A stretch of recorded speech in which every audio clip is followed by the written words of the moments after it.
about the coming summer for the Pittsburgh Baseball Club than the wins and losses that they amass.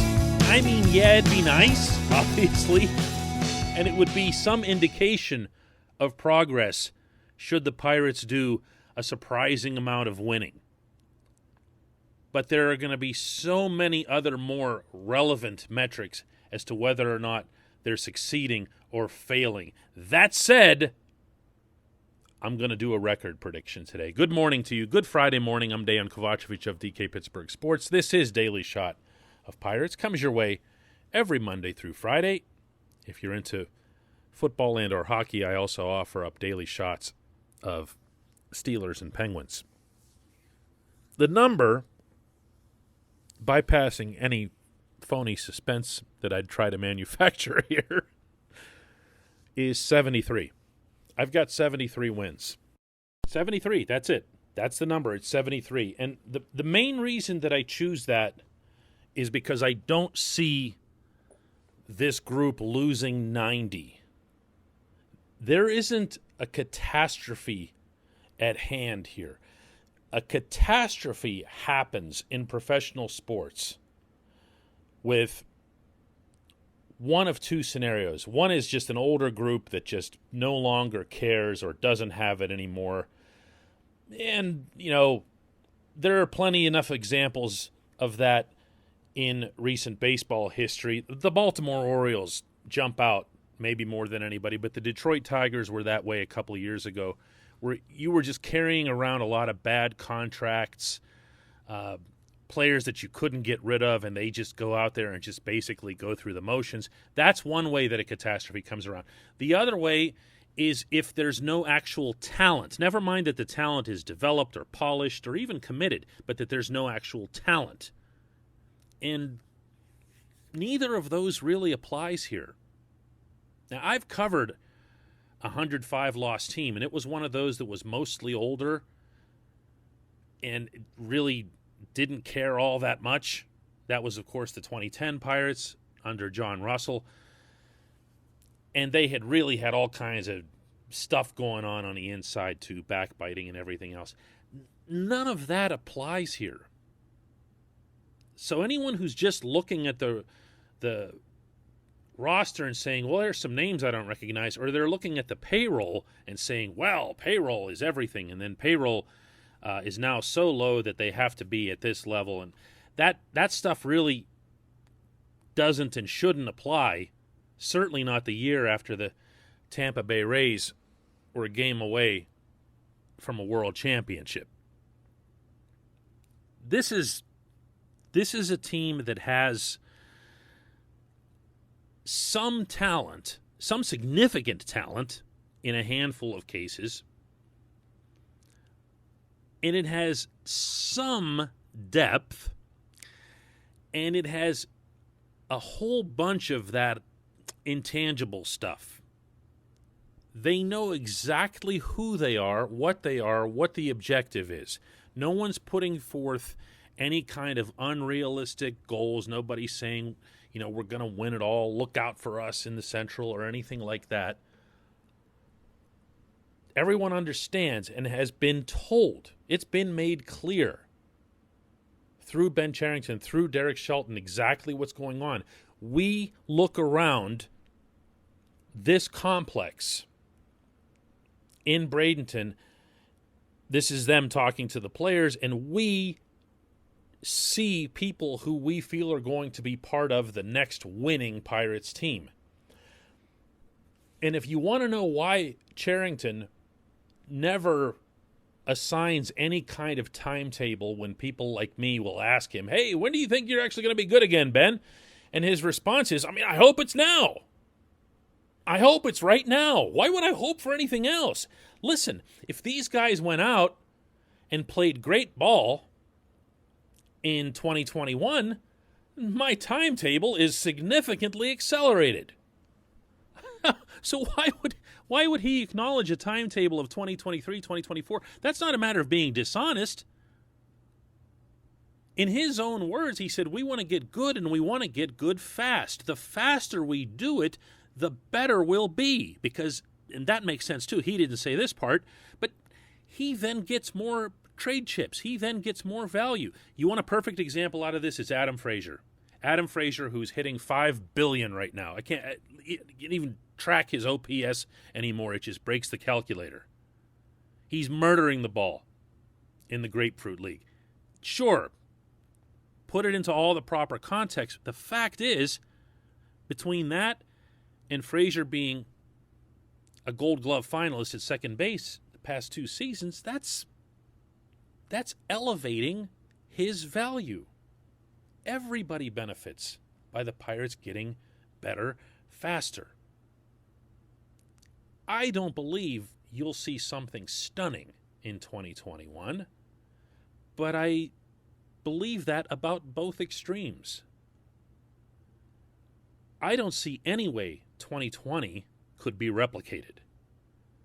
Too many of the players, in particular the pitchers, who caused that are gone. They're not around anymore. They didn't just drag back Trevor Williams to be one of the worst starting pitchers in all of baseball and to give him the ball every 5th day. He's gone. How will his replacement do? Who knows? But it's probably going to be someone better than Trevor Williams, or someone with more potential, or someone who can actually get better because he's not as old as Trevor.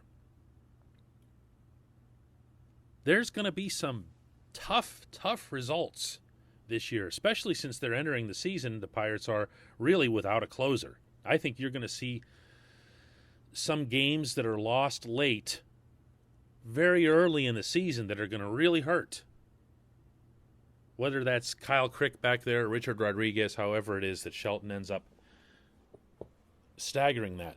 But if you go through the lineup, in whatever order it happens to be, let's say Frazier, Newman, Reynolds somewhere at the top, Hayes, Moran, that's 5. All 5 of these guys are having springs that range from good to very good to whatever it is that Frazier and Newman are doing right now, which is superhuman.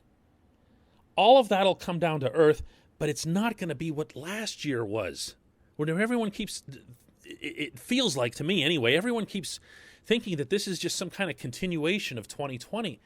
And 2020 itself, for most of these individuals, was the outlier. If you want further proof of that, Josh Bell is raking right now in the Nationals camp. Good for him. Great for him. I'm ecstatic that he's doing well. He was never going to be as bad as he was in 2020. A lot of these guys are due for a reversion to the mean, going back to what their career norms are. So you're going to see that offensively. Nothing great, maybe not even league average, but you're going to see them be significantly better than last year. Hence, 73 wins. The pitching is a bigger question mark, if only because of the uncertainty around Mitch Keller. I can't repeat this often enough. Keller has to be the guy. He's going to have to get some help, of course, but I like the chances of a Kuhl or a Brubaker or eventually a Will Crow, Miguel Yajure, guys like that getting involved in the rotation. And I mean, there's some support there from Trevor Cahill and Tyler Anderson, and I really don't care. You're not going to hear me talk much one way or the other about older guys as this season progresses.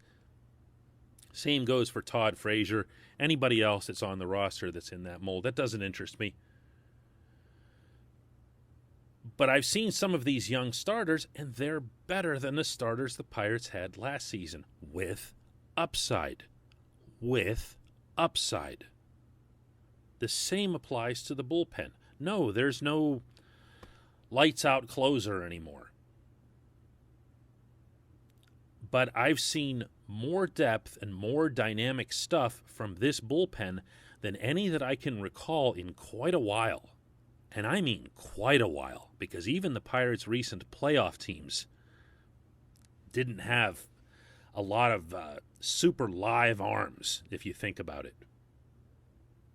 They were mostly guys just, who knew how to pitch and who could specialize in certain areas, come in and get one out.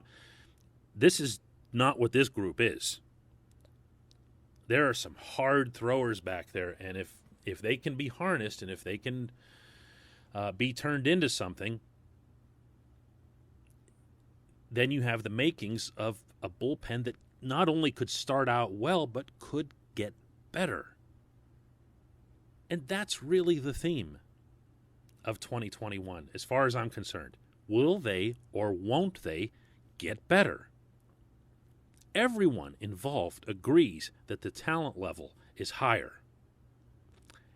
Everyone agrees that the potential level, the ceiling, is higher. Again, I'm not talking about the whole organization here. I'm talking about what's in Pittsburgh. 26-man roster.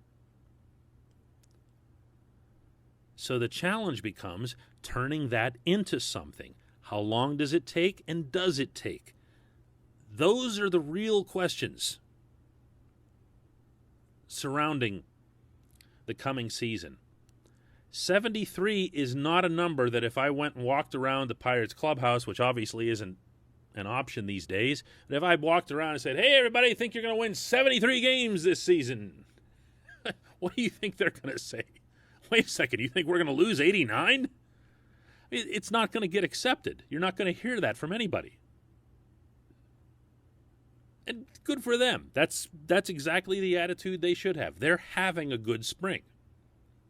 Some of them are having phenomenal springs. So let them feel that way going into the season. Let them build off it. Let them shove it in everybody else's face. Let them shove it in my face if 73 is too low. But the predictions for doom and gloom and all that other stuff are just... Not only are they absurd, but they're not based, generally speaking, in any actual knowledge of what's happening. When we come back, just one question.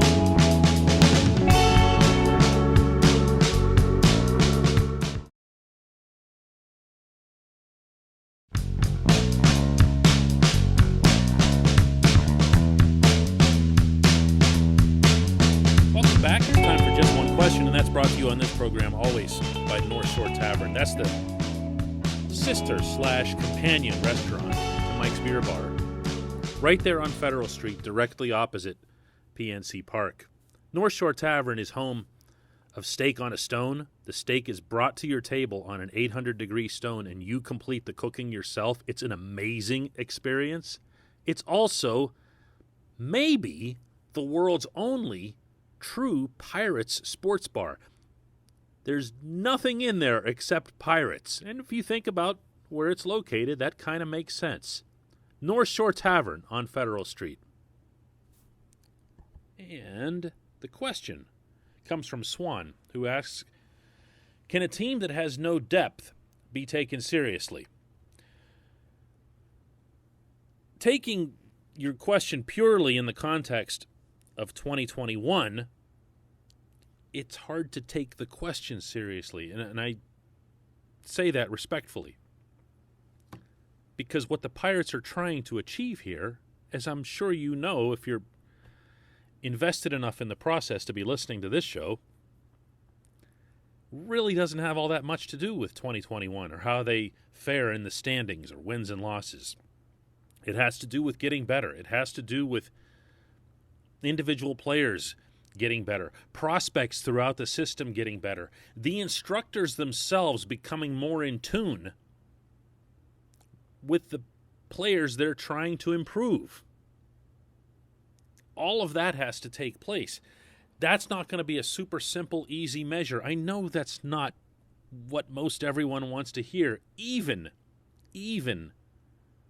followers like yourself who do know more than the most common fans. This is not going to be something where you say, well, it's going to be a good or a bad season based on, how did you put it here, a team that has no depth, like how their bench does or how their reserves do. It just doesn't matter. Look who the bench and who the reserves are right now. What is depth in Pittsburgh in 2021? It's Todd Frazier backing up Colin Moran. That's depth. It's Eric Gonzalez backing up second, short, and third. That doesn't mean anything. How Frazier and Gonzalez do just doesn't mean anything toward the franchise's future. It's nice to have them around. No one wants to get embarrassed. But it's not as if they've got multiple young guys dueling for the same position. The only position where I could really say that something like that would apply would be if Cole Tucker were to ever hit on a consistent basis.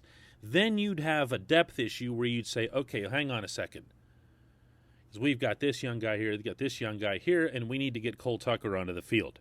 But that doesn't exist. Cole Tucker hasn't hit yet. He hasn't been hitting in spring training. He's still at around 200. And now he's down. So it's just not about, it's not about 2021 for concepts like this. A team that has no depth. Of course they have no depth. They had no minor league system. And what Ben Cherington did since taking over has been to replenish, not replenish, plenish. Is plenish even a word? You can't replenish what hasn't been plenished. He's been bringing in higher ceiling, high risk, high reward types, most of them at the lower levels of the minors, that aren't going to function as depth in any way. I don't know that O'Neal Cruz will function as depth, and he's the number 3 prospect in the system. Do you see what I'm saying? So if you want to decide for yourself, if you take the 2021 Pirates seriously based on whether or not they have depth or how they do in the standings, again, respectfully, you're missing the point, you're missing the objective. I do appreciate the question, and I do hope that every time I give an answer that might not be to someone's liking, they'll understand that it's delivered respectfully, and I'm trying to be as honest, candid, and forthright as possible. I hope that's something that sets this podcast and, in general, DK Pittsburgh Sports apart, because we are an independent outlet, completely independent. Thanks so much for that. Thanks to everybody for listening today. We'll have another Daily Shot of Pirates when we come back Monday.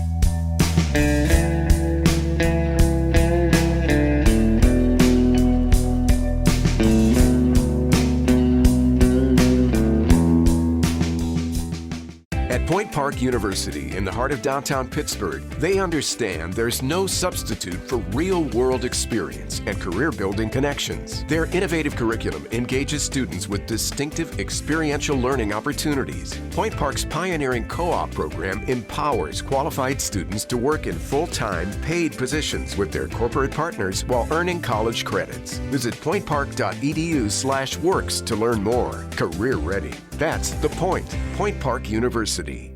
Your front door, your car, your gym locker, your gun.